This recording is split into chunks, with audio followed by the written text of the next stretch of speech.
So there's this commonly misheld belief that to get into the whiskey industry and work as an ambassador, educator, communicator, or someone who hosts whiskey tastings for a living, that to get your foot in the door and get started, that you need to have this amazing whiskey knowledge base is the most important thing. When in actual fact, there's something else that's way more important that you cannot learn from a book or a podcast, which is simply just being really good at looking after and hosting people.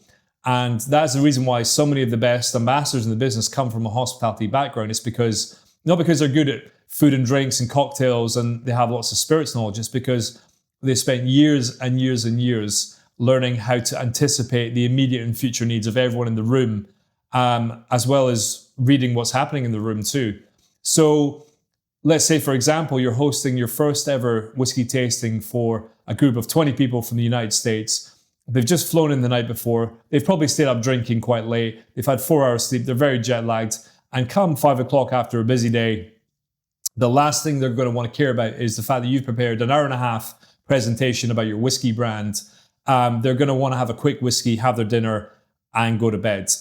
On the flip side of the coin, you might have a room full of the country's best food and drinks writers and journalists who want to know absolutely every detail about your whiskey brand. So that is when you need to bring your A game. So it's as much about knowing who's going to be in the room as well as reading the room at the time. And what's the temperature? Is it too hot? People are going to fall asleep and nod off.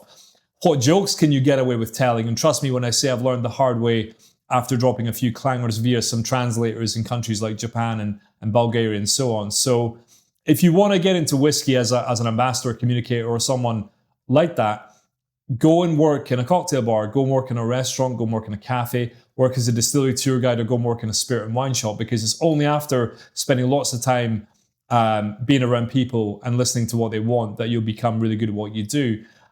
Because whiskey is for people at the end of the day. So if you don't know people, you'll never really know whiskey.